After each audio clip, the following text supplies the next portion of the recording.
जय हिंद आप सभी को। तो चलिए शुरुआत करते हैं आज के इस क्लास में। एरुटेरिया बिहार एसएससी सीजल 4 का जो न्यू प्रैक्टिस सेट आया है, इसी का जो है ना आज प्रैक्टिस सेट नंबर 9 देखेंगे। इसके पहले इस बुक का हम प्रैक्टिस सेट नंबर 8 तक करवा चुके हैं। तो कोई भी क्लास आपका 1 से लेकर 8 तक छूट गया है तो जाके प्लेलिस्ट चेक कीजिएगा, आपको 1 से लेकर 8 तक जो है ना सारा क्लास मिल जाएगा। तो ध्यानपूर्वक पूरी क्लास को देखिएगा और अंत तक क्लास को जरूर देखिएगा। आपको जो है ना इसमें हम 75 क्वेश्चन जीके, जीएस और साइंस का और करेंट अफेयर्स का हम करवाने वाले हैं। बाकी आपका मैथ रीडिंग का जो है ना आप ग्रुप में जुड़ करके जो है ना प्रैक्टिस सेट लगा सकते हैं।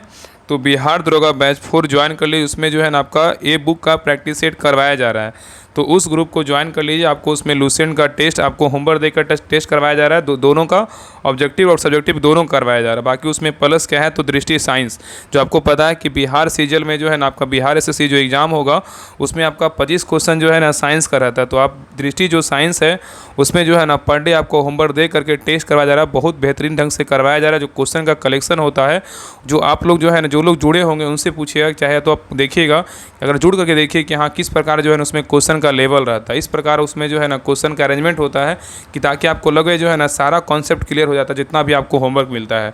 तो उसको जरूर ज्वाइन कर लीजिए। बहुत बेहतरीन ढंग से सारा कुछ करवाया जा रहा है। बैच 4 जो है ना बिहार दरोगा का जो आया है उसी में सारा कुछ करवाया जा रहा है। तो जितना जल्दी हो सभी लोग ज्वाइन कर लीजिएगा। आपको लास्ट में बता देंगे कैसे कैसे ज्वाइन करना है ग्रुप को, ठीक है। तो पहले हम क्लास को देख लेते हैं। तो प्रैक्टिस सेट नंबर 9 को स्टार्ट करते हैं। तो पूरी क्लास को देखिएगा और लास्ट में बता दीजिए क्लास कैसा लगा और आप लोग का जो है कितना मार्क्स आया। तो चलिए शुरुआत करते हैं। तो देखिए प्रैक्टिस सेट नंबर 9 का पहला क्वेश्चन कर रहा है अमोनियम सल्फेट का रासायनिक सूत्र क्या होता है, बताइए। अमोनियम सल्फेट का जो रासायनिक सूत्र होता है क्या होता है, बताइए। तो ए का सही उत्तर क्या होगा, तो ऑप्शन नंबर यहाँ पे ए हो जाएगा, NH4 के होल ट्वाइज, और क्या होगा तो SO4 होगा, ठीक है। चलिए आगे देखिए।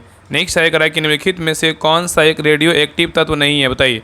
क्वेश्चन कर रहा है कि निम्नलिखित में से कौन सा एक रेडियो एक्टिव तत्व नहीं है, बताइए कौन नहीं है। तो 2 का सही उत्तर क्या होगा, तो ऑप्शन नंबर यहाँ पे ए होगा, टाइटेनियम नहीं है लेकिन प्लूटोनियम है, और क्या है तो थोरियम है। नेक्स्ट है करा कि निम्नलिखित में से कौन सा ईंधन गैस वेल्डिंग में उपयोग किया जाता है, बताइए। क्वेश्चन कर रहा है कि निम्नलिखित में से कौन सा ईंधन गैस वेल्डिंग में उपयोग किया जाता है। तो 3 का सही उत्तर क्या होगा, तो ऑप्शन नंबर यहाँ पे सी होगा, एसिटिलीन का जो है ना प्रयोग करते हैं। नेक्स्ट है करा कि सिंथेटिक कंबल, स्वेटर इत्यादि बनाने में ऊन के विकल्प के रूप में इस्तेमाल होने वाला पॉलीमरिक फाइबर कौन सा है, बताइए।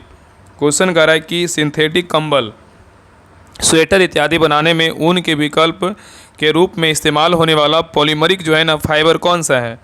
तो 4 का सही उत्तर क्या होगा, तो ऑप्शन नंबर यहाँ पे हो जाएगा ए, ओलोर्न है, क्या है तो ओलोर्न है, ठीक है। नेक्स्ट है ये कह रहा है कि निम्नलिखित में से कौन सा नाइट्रोजन का उर्वरक नहीं है, बताइए। कह रहा है निम्नलिखित में से कौन सा नाइट्रोजन का क्या है तो उर्वरक नहीं है।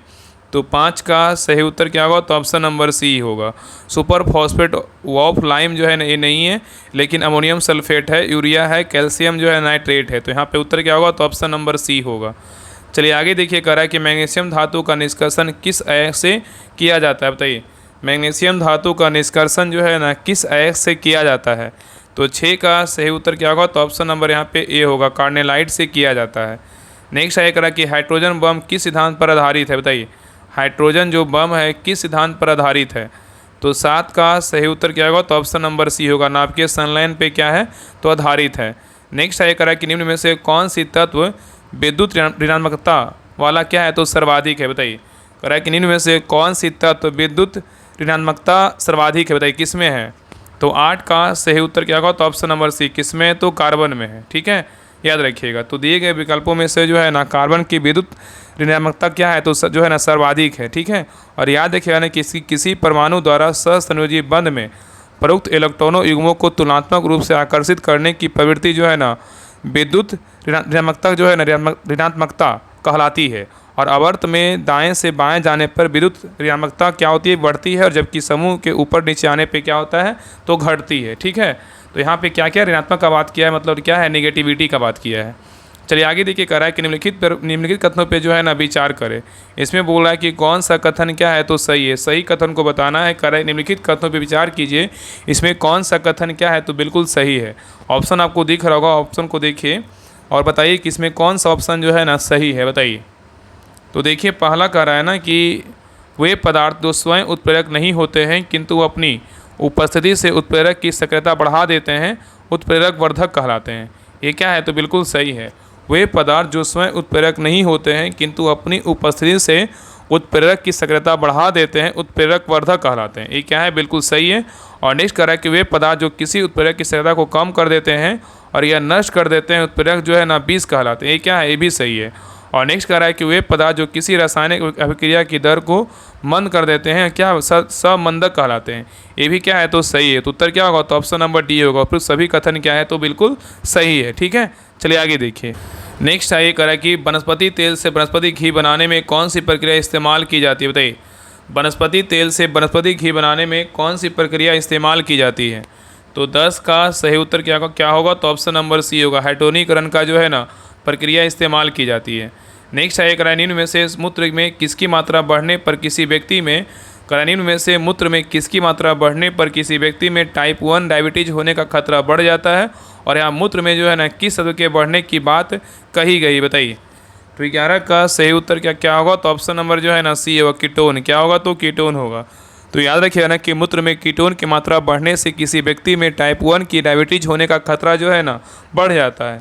ठीक है, चलिए आगे देखिए। नेक्स्ट आइए करा कि डीपीटी वैक्सीन का प्रयोग किन बीमारियों के लिए किया जाता है? बताइए, डीपीटी वैक्सीन का प्रयोग किन बीमारियों के लिए किया जाता है? तो 12 का सही उत्तर क्या होगा? तो ऑप्शन नंबर ए होगा। डीपीटी मतलब डिप्थीरिया, काली खांसी और टिटेनस के लिए उपयोग किया जाता है। नेक्स्ट आइए निम्नलिखित में से कौन सा सूक्ष्मजीव आमतौर पर फलीदार पौधे के लिए जैव उर्वरक के रूप में जो है ना उपयोग किया जाता है? बताइए। क्वेश्चन कर रहा है कि निम्नलिखित में से कौन सा सूक्ष्मजीव आमतौर पर फलीदार पौधे के लिए जैव उर्वरक के रूप में जो है ना उपयोग किया जाता है? तो 13 का सही उत्तर क्या होगा? तो ऑप्शन नंबर यहाँ पे क्या होगा? तो बी हो, राइजोबियम। क्या है? तो राइजोबियम है। नेक्स्ट है करा कि प्रकाश रासायनिक अभिक्रिया में जल के प्रकाशीय अपघटन के लिए निम्नलिखित में से क्या आवश्यक होती है? बताइए। क्वेश्चन कर रहा है कि प्रकाश रासायनिक अभिक्रिया में जल के प्रकाशीय अपघटन के लिए निम्नलिखित में से जो है ना क्या आवश्यक होती है? तो 14 का सही उत्तर क्या होगा? तो ऑप्शन नंबर ए होगा, मैग्नीज। और क्या होगा? क्लोरीन होगा। नेक्स्ट है करा कि 2 या 2 से अधिक तत्वों में से एक निश्चित रासायनिक अनुपात में मिलाने से बना पदार्थ क्या कहलाता है? बताइए। क्वेश्चन कर रहा है कि 2 या 2 से अधिक तत्वों में एक निश्चित रासायनिक अनुपात में मिलाने से बना पदार्थ क्या कहलाता है? तो 15 का सही उत्तर क्या होगा? तो ऑप्शन नंबर सी। क्या बोलेंगे? एवी कहते हैं। क्या कहते हैं? एवी कहते हैं। ठीक है। नेक्स्ट है करा कि आवर्त सारणी में एक आवर्त में बाएं से दाएं जाने पर किसकी संख्या जो है ना समान होती है? बताइए। क्वेश्चन कर रहा है कि आवर्त सारणी में एक आवर्त से बाएं से दाएं जाने पर किसकी संख्या समान होती है? तो 16 का सही उत्तर क्या होगा? तो ऑप्शन नंबर डी होगा। क्या हो? कोसों जो है ना समान होती है। तो याद रखिए कि आवर्त सारणी में एक आवर्त में बाएं से दाएं जाने पर कोसों की संख्या क्या होती है? तो समान होती है। चलिए आगे देखिए, यहाँ पे मिलान करने बोल रहा है। उपकरण और उसके प्रकार से जो है ना मिलान करें। यहाँ पे क्या है? तो साधन। और यहाँ पे क्या है? तो प्रकार है। कौन सा साधन का जो है ना प्रकार क्या है, इसके बारे में बताना है। तो देखिए, पहला है बैरोमीटर। बैरोमीटर का जो प्रयोग है ना किस प्रकार करते हैं? तो बैरोमीटर का प्रयोग जो है ना दाब मापने का यंत्र क्या है? तो बैरोमीटर है। नेक्स्ट है ऑडियोमीटर। ऑडियोमीटर का प्रयोग कहाँ करते हैं? तो ऑडियोमीटर का जो प्रयोग है ध्वनि मापने का जो है ना यंत्र है। और टेकोमीटर का प्रयोग कहाँ करते हैं? तो टेकोमीटर का प्रयोग गति मापने का क्या है? तो यंत्र है। और डेसिंटोमीटर का प्रयोग कहाँ करते हैं? तो घनत्व मापने का यंत्र को क्या बोलते हैं? डेसिंटोमीटर से कहते हैं। ठीक है, एक बार और रिपीट कर दे रहे हैं। देखिए, अगर दाब मापने का यंत्र बोलेगा तो क्या बोलेंगे? बैरोमीटर। ध्वनि मापने का यंत्र बोलेगा क्या बोलेंगे? ऑडियोमीटर। गति मापने का यंत्र बोलेगा क्या बोलेंगे? तो टैकोमीटर। और घनत्व मापने का यंत्र क्या बोलेंगे? तो डेसिंटोमीटर बोलते हैं। ठीक है, याद रखिए। तो यहाँ पे जो उत्तर होगा ना 1 2 3 4 हो जाएगा। ठीक है, चलिए आगे देखिए। नेक्स्ट आइए क्वेश्चन नंबर 18 पे करा गुरुत्वीय त्वरण जी के संबंध में निम्नलिखित में से कौन सा कथन क्या है? तो सत्य है। करा गुरुत्वीय त्वरण जी के संबंध में निम्नलिखित में से कौन सा कथन है जो क्या है? तो सही है। तो देखिए, पहला कह रहा है ना कि यह पृथ्वी की सतह पर हर जगह स्थिर रहता है। ये क्या है? तो गलत है। और यह बढ़ती ऊंचाई के साथ बढ़ता है। ये भी क्या है? तो गलत है। यह ऊंचाई बढ़ने के साथ क्या है? घट जाती है। यही क्या है? बिल्कुल सही। उत्तर क्या होगा? तो ऑप्शन नंबर सी होगा। ठीक है, याद रखिएगा ना कि गुरुत्वीय त्वरण जी पृथ्वी के जो है ना गुरुत्वाकर्षण क्षेत्र में किसी वस्तु द्वारा अनुभव किया गया त्वरण है। और पृथ्वी के आकार के कारण गुरुत्वीय त्वरण पृथ्वी की सतह पर जो है ना हर जगह स्थिर नहीं होता है। ठीक है, और यह पृथ्वी के घूर्णन के कारण केंद्रपराशक बल के कारण ध्रुवों पर अधिक जो है ना मजबूत और भूमध्य रेखा पर क्या होता है? कमजोर होता है। चलिए आगे देखिए, क्वेश्चन नंबर 19 पे आइए करा किस प्रकार की तरंग का विस्थापन तरंग प्रसार की दिशा के लंबवत होता है? बताइए। क्वेश्चन यहाँ पे कर रहा है किस प्रकार की तरंग का विस्थापन तरंग प्रसार की दिशा के लंबवत होता है। तो 19 का सही उत्तर क्या होगा, तो ऑप्शन नंबर बी होगा, अनुप्रस्थ तरंग होगा। क्या होगा, अनुप्रस्थ तरंग होगा। नेक्स्ट है करा आधुनिक आवर्त सारणी के किसी वर्ग में ऊपर से नीचे आने पर परमाणु की त्रिज्या के मान में जो है ना क्या परिवर्तन होता है, बताइए। क्वेश्चन कह रहा है कि आधुनिक आवर्त सारणी के किसी वर्ग में ऊपर से नीचे आने पर परमाणु की त्रिज्या के मान में जो है ना क्या परिवर्तन होता है।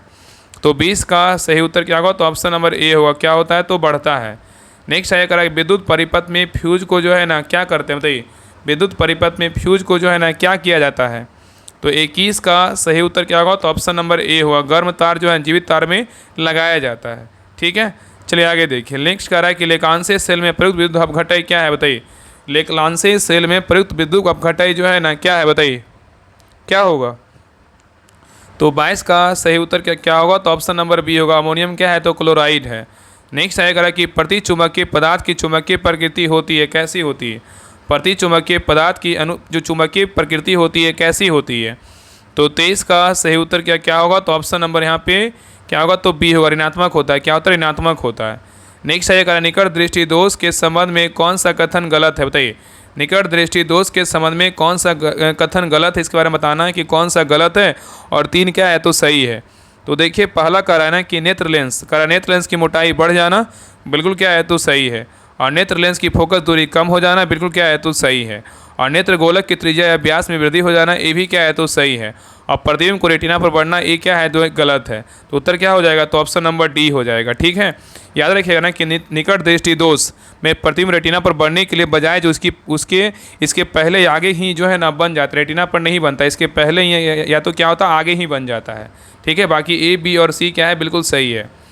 चलिए आगे देखिए, कह रहा है कि इस जल सतह पर तेल की पतली परत रंगीन क्यों दिखाई देती है, बताइए। बहुत अच्छा क्वेश्चन है। कह रहा है कि जल सतह पर तेल की पतली परत रंगीन क्यों दिखाई देती है, बताइए। तो 25 का सही उत्तर क्या होगा, तो ऑप्शन नंबर यहाँ पे बी होगा, व्यक्तिकरण के कारण। किसके कारण, व्यक्तिकरण के कारण।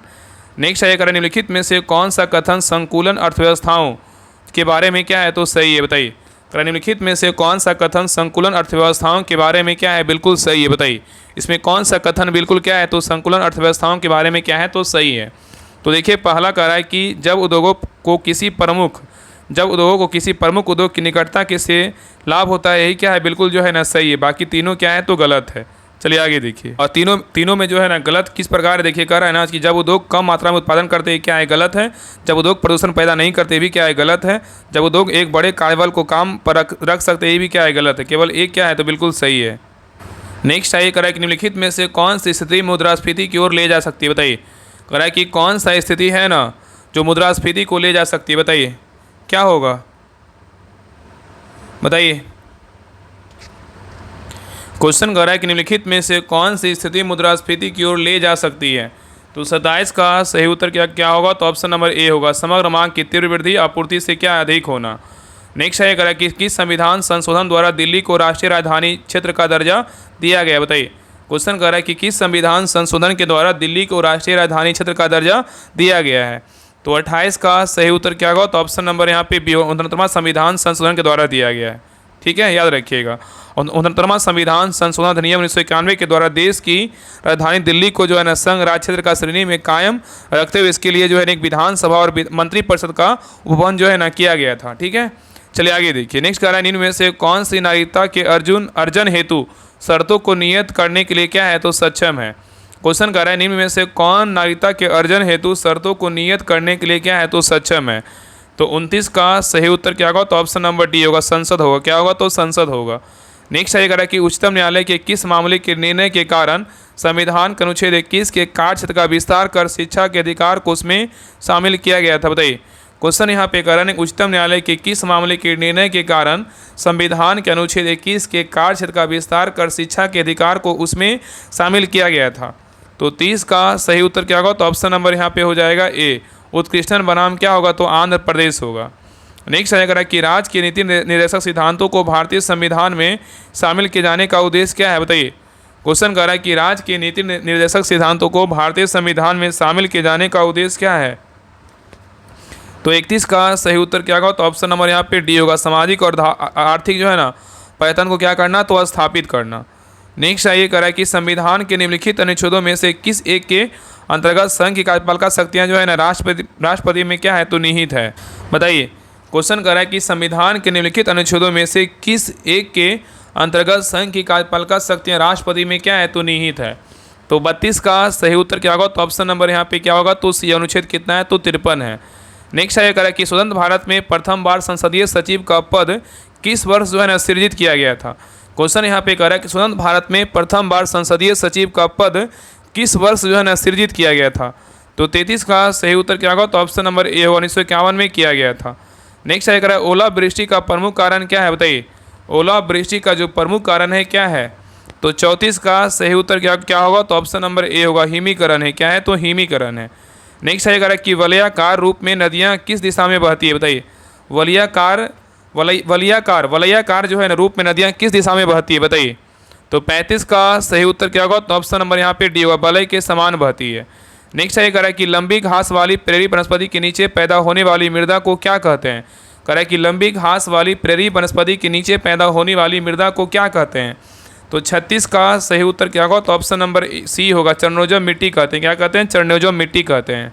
नेक्स्ट है ये कह रहा है कि प्राकृतिक आपदा जिसमें गहरी झील से के जल से कार्बन डाइऑक्साइड सहजता जो है ना फूटती है, क्या कहलाती है। बताइए, क्वेश्चन कह रहा है कि प्राकृतिक आपदा जिसमें गहरी झील के जल से कार्बन डाइऑक्साइड सहजता जो है ना फूटती है, क्या कहलाती है। बताइए, तो 37 का सही उत्तर क्या होगा, तो ऑप्शन नंबर यहाँ पे सी होगा, लिमिनिक कहते हैं। क्या कहते हैं, लिमिनिक कहते हैं।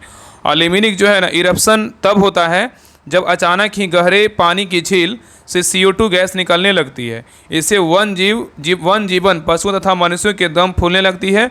इस प्रकार के रिसाव में झील में जो है सुनामी भी आ सकती है, क्योंकि उड़ती हुई CO2 गैस जल को क्या करती है, विस्थापित करती है। चलिए आगे देखिए, क्वेश्चन नंबर 38 पे आइए, करा है कि भारत तथा पाकिस्तान के मध्य सीमा रेखा निम्न में से किसका उदाहरण है। बताइए, क्वेश्चन कह रहा है कि भारत तथा पाकिस्तान के मध्य सीमा रेखा निम्न में से किसका उदाहरण है। बताइए, तो 38 का सही उत्तर क्या होगा, तो ऑप्शन नंबर यहाँ पे बी होगा, पूर्ववर्ती सीमा का है। नेक्स्ट है करण इनमें से कौन सी जनजाति भारत के अंडमान और निकोबार द्वीप समूह को क्या है मूल निवासी नहीं है। बताइए, क्वेश्चन कर रहा है कि इनमें से कौन सी जनजाति भारत के अंडमान और निकोबार द्वीप समूह को मूल निवासी नहीं है। बताइए, कौन नहीं है। तो 39 का सही उत्तर क्या होगा, तो ऑप्शन नंबर यहाँ पे बी होगा, रेगमा नहीं है, लेकिन हालचू है, ओजो है और सोमपेन है। नेक्स्ट है कह रहा है कि दासोंग जलप्रपात किस नदी पर अवस्थित है। बताइए, दासोंग जलप्रपात किस नदी पर अवस्थित है। बताइए, तो 40 का सही उत्तर क्या होगा, तो ऑप्शन नंबर डी होगा, कहाँ है तो कांची में है। ठीक है, तो दासोंग जलप्रपात कांची नदी पर रांची में स्थित है और इसे दसम जलप्रपात के नाम से भी क्या है जाना जाता है। और कुछ अन्य जलप्रपात जो है ना कौन कौन याद रखिएगा कि हुंडू जलप्रपात बोलेगा तो कहाँ है तो स्वर्णरेखा नदी पर कहाँ है तो झारखंड में है। दूध सागर बोलेगा तो मांडवी नदी पर कहाँ है तो गोवा में है। और दुग्धधारा जलप्रपात बोलेगा नर्मदा नदी पर है, कहाँ है तो मध्य प्रदेश में है। ठीक है, और चित्रकूट बोलेगा तो कहाँ इंद्रावती नदी पर है, कहाँ है छत्तीसगढ़ में है। धुआंधार बोलेगा तो किस नदी पर है, नर्मदा नदी पर स्थित है और कहाँ है मध्य प्रदेश में है। चलिए आगे देखिए, नेक्स्ट आएगा कि भारत की अन्नू रानी ने पोलैंड भाला फेंक में कौन सा पदक जीता है। बताइए, क्वेश्चन कह रहा है कि भारत की अन्नू रानी ने पोलैंड भाला फेंक में कौन सा पदक जीता है। तो 41 का सही उत्तर क्या होगा, तो ऑप्शन नंबर ए होगा, स्वर्ण पदक जीता है। नेक्स्ट आएगा कि हाल ही में किस राज्य सरकार द्वारा चिनार वृक्षों के संरक्षण के लिए ट्री आधार पहल की शुरुआत की गई। बताइए, क्वेश्चन कर रहा है कि हाल ही में किस राज्य सरकार द्वारा चिनार वृक्षों के संरक्षण के लिए ट्री आधार पहल की शुरुआत की गई है। तो 42 का सही उत्तर क्या होगा, तो option number C, Jammu Kashmir में किया गया है। नेक्स्ट है कह रहा है कि अंतर्राष्ट्रीय सौर गठबंधन का 107वां सदस्य देश हाल ही में कौन बना है। बताइए, क्वेश्चन कर रहा है कि अंतर्राष्ट्रीय सौर गठबंधन का 107वां सदस्य देश हाल ही में कौन बना है। 43 का सही उत्तर क्या होगा, तो ऑप्शन नंबर ए, मोल्दोवा बना है। कौन बना है, मोल्दोवा बना है। तो कह रहा है कि अंतर्राष्ट्रीय सौर गठबंधन का 107वां सदस्य देश हाल ही में कौन बना है, तो मोल्दोवा बना है। नेक्स्ट ये कह रहा है कि हाल ही में जारी की गई सिप्री की रिपोर्ट के अनुसार भारत हथियार आयात करने में विश्व में किस स्थान पर है। बताइए, क्वेश्चन कर रहा है कि हाल ही में जारी की गई सिप्री रिपोर्ट के अनुसार भारत हथियार आयात करने में विश्व में किस स्थान पर है। तो 44 का सही उत्तर क्या होगा, तो ऑप्शन नंबर बी, दूसरा स्थान पर है। कितना स्थान पे है, दूसरा स्थान पे है। ठीक है, याद रखिए ना कि SIPRI report Stockholm International Peace Research Institute द्वारा जारी की जाती है और Stockholm International Peace Research Institute SIPRI द्वारा प्रकाशित रिपोर्ट के अनुसार विश्व में सबसे बड़ा हथियारक देश बोलेगा तो हथियार आयातक देश बोलेगा तो कौन है? यूक्रेन है। और दूसरा पे बोलेगा कौन सा देश है? तो भारत है। ठीक है, दूसरा पे विश्व में तो स्थान बोलेगा भारत का कितना है? तो दूसरा है। चलिए आगे देखिए। नेक्स्ट ये करा कि ग्लोबल एआई समिट 2025 का आयोजन जो है ना कहाँ किया गया था? बताइए, ग्लोबल एआई समिट 2025 का आयोजन कहाँ किया गया था? तो 45 का सही उत्तर क्या होगा? तो ऑप्शन नंबर ए, कहाँ किया गया था? पेरिस में किया गया था। नेक्स्ट ये करा कि कौन सा राज्य नशा तस्करों के लिए मृत्युदंड की सजा का प्रावधान करने वाला जो है ना पहला राज्य बना है? बताइए, क्वेश्चन कर रहा है कि कौन सा राज्य है नशा तस्करों के लिए मृत्युदंड की सजा का प्रावधान करने वाला पहला राज्य बना है? बताइए कौन सा राज्य है? तो 46 का सही उत्तर क्या होगा? तो ऑप्शन नंबर एक, हिमाचल प्रदेश बना है। कौन बना है? हिमाचल प्रदेश बना है। नेक्स्ट ये करा कि पूरी तरीके से सौर ऊर्जा से चलने वाला भारत की पहली विधानसभा जो है ना कौन बना है? बहुत अच्छा क्वेश्चन है। करा कि पूरी तरीके से सौर ऊर्जा से चलने वाली भारत की पहली ना, तो बहुत इंपॉर्टेंट क्वेश्चन है। तो कह रहा है पहली जो विधानसभा बना है ना कौन बना है? तो 47 का सही उत्तर क्या होगा? तो ऑप्शन नंबर बी होगा, दिल्ली विधानसभा बना है। चलिए आगे देखिए। नेक्स्ट ये करा कि दिशा अभियान की शुरुआत किस राज्य सरकार द्वारा की गई? बताइए, दिशा अभियान की शुरुआत किस राज्य सरकार द्वारा की गई है? तो 48 का सही उत्तर क्या होगा? तो ए होगा, महाराष्ट्र राज्य सरकार के द्वारा शुरू किया गया है। नेक्स्ट ये करा कि हाल ही में जारी आंकड़ों के अनुसार देश का सबसे सुरक्षित शहर कौन सा है? बताइए, क्वेश्चन कर रहा है कि हाल ही में जारी आंकड़ों के अनुसार देश का सबसे सुरक्षित शहर कौन सा है? तो 49 का सही उत्तर क्या होगा? तो ऑप्शन नंबर डी है, मैंगलोर है। कौन सा शहर है? तो मैंगलोर है। नेक्स्ट ये करा कि भारत किस वर्ष तक अपना पहला मानवयुक्त गहरे समुद्र मिशन जो है ना समुद्रयान लॉन्च करने की तैयारी कर रहा है? बताइए, क्वेश्चन कर रहा है कि भारत किस वर्ष तक अपना पहला मानवयुक्त गहरे समुद्र मिशन समुद्रयान लॉन्च करने की तैयारी कर रहा है? तो 50 का सही उत्तर क्या होगा? तो ऑप्शन नंबर बी होगा, 2026 तक। ठीक है, तो भारत जो है ना 2026 तक अपना पहला मानवयुक्त गहरे समुद्री मिशन समुद्रयान लॉन्च करेगा। नेक्स्ट ये करा कि हाल ही में किस देश ने निवेशकों, पर्यटकों और पेशेवरों को आकर्षित करने के लिए 10 वर्षीय गोल्डन वीज़ा की शुरुआत की है? बताइए, क्वेश्चन कर रहा है कि हाल ही में किस देश ने निवेशकों, पर्यटकों और पेशेवरों को आकर्षित करने के लिए 10 वर्षीय गोल्डन वीज़ा की शुरुआत की है? तो 51 का सही उत्तर क्या होगा? तो ऑप्शन नंबर सी, वियतनाम होगा। क्या होगा? तो वियतनाम होगा। नेक्स्ट ये कह रहा है कि हाल ही में कोडाइकनाल और सौर वेधशाला की 125वीं वर्षगांठ मनाई गई है, किस राज्य में स्थित है? बताइए, क्वेश्चन कर रहा है कि हाल ही में कोडाइकनाल और सौर वेधशाला की 125वीं वर्षगांठ मनाई गई यह किस राज्य में स्थित है? तो 52 का सही उत्तर क्या होगा? तो ऑप्शन नंबर डी होगा, तमिलनाडु में स्थित है। नेक्स्ट ये कह रहा है कि किस राज्य की दल्ले खुरसानी मिर्च को जीआई टैग प्रदान किया गया? बताइए, कह रहा है किस राज्य की दल्ले खुरसानी मिर्च को जीआई टैग प्रदान किया गया है? तो 53 का सही उत्तर क्या होगा? तो ऑप्शन नंबर बी, सिक्किम को जो है ना प्रदान किया गया है। नेक्स्ट ये कह रहा है कि विश्व जनसंख्या दिवस किस तिथि को मनाया जाता है? बताइए, विश्व जनसंख्या दिवस जो है ना कब मनाते हैं? तो सबको पता होगा, बताइए कब मनाते हैं? तो 54 का सही उत्तर क्या होगा? तो ऑप्शन नंबर बी, 11 जुलाई को मनाते हैं, विश्व जनसंख्या दिवस मनाते हैं। और विश्व जनसंख्या दिवस बोलेगा तो 11 जुलाई, और कारगिल विजय दिवस बोलेगा तो कब मनाते हैं? तो 26 जुलाई को मनाते हैं। और राष्ट्रीय चिकित्सा दिवस बोलेगा तो कब मनाते हैं? 1 जुलाई को राष्ट्रीय चिकित्सा दिवस मनाते हैं। और विश्व प्रकृति संरक्षण दिवस बोलेगा तो कब मनाते हैं? 28 जुलाई को मनाते हैं। नेक्स्ट ये करा है कि हाल ही में किस राज्य सरकार द्वारा महिला संवाद अभियान शुरू किया गया? बताइए, क्वेश्चन कर रहा है कि हाल ही में किस राज्य सरकार के द्वारा महिला संवाद अभियान शुरू किया गया है? तो सही उत्तर क्या होगा? तो ऑप्शन नंबर ए होगा, बिहार राज्य के द्वारा जो है इसको शुरू किया गया है। नेक्स्ट है करा निम्नलिखित में से कौन सा एक अप्रत्यक्ष कर है? बताइए, करा निम्नलिखित में से जो है ना कौन सा एक अप्रत्यक्ष कर है?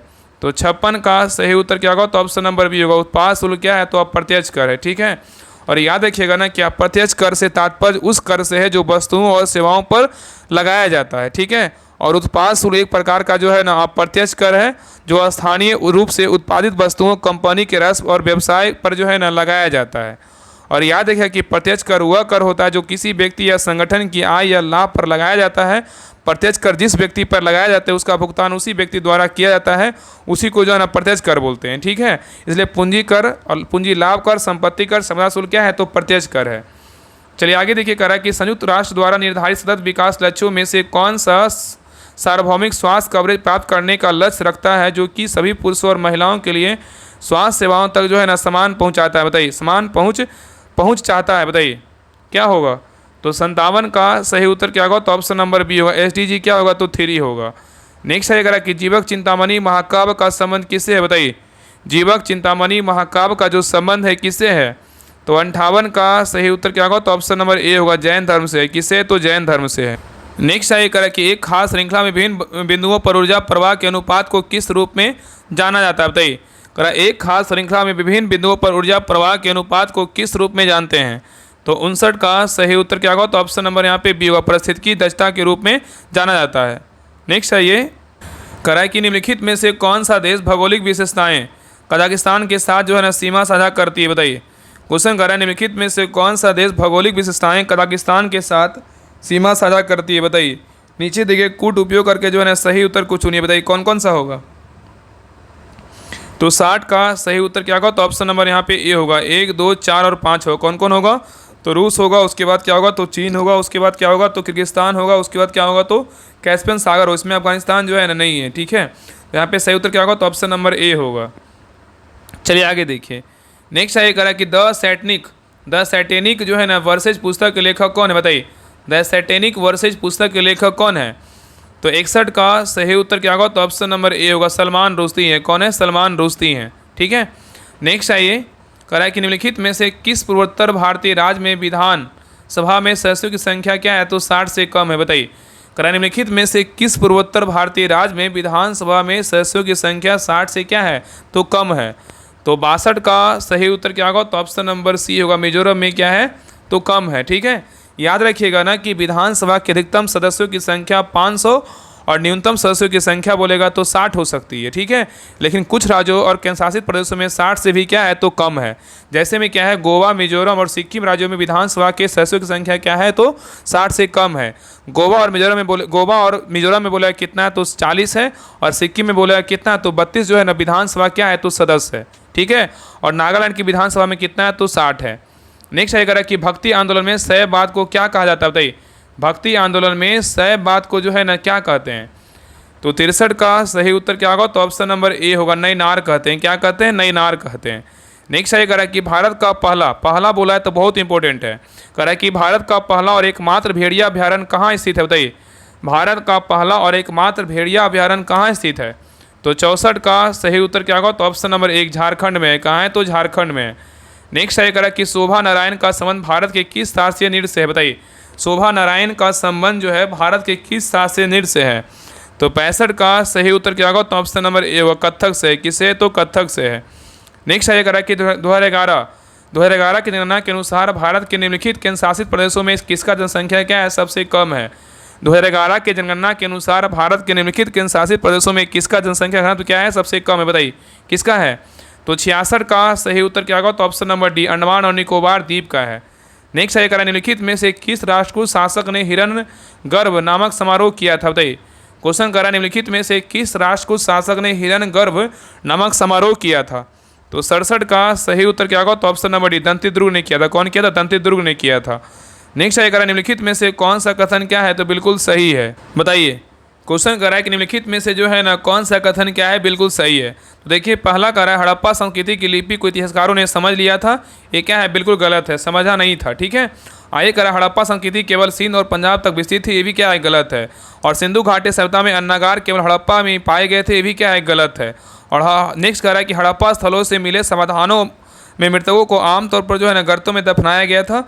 ये क्या है? बिल्कुल जो है ना सही है। इसमें सही क्या होगा? तो ऑप्शन नंबर डी होगा, हड़प्पा स्थलों से मिले समाधानों में मृतकों को जो है ना आमतौर पर गर्तों में क्या है? दफनाया गया था। ठीक है, चलिए आगे देखिए।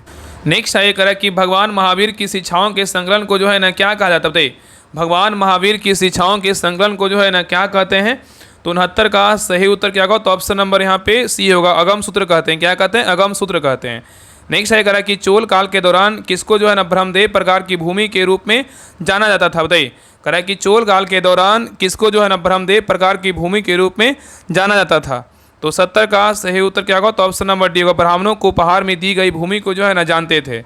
नेक्स्ट है करा कि मध्यकालीन युग के किस इतिहासकार ने यह माना कि रजिया अपने सभी भाइयों से अधिक जो है ना सक्षम और क्या था? योग्य था। बताइए।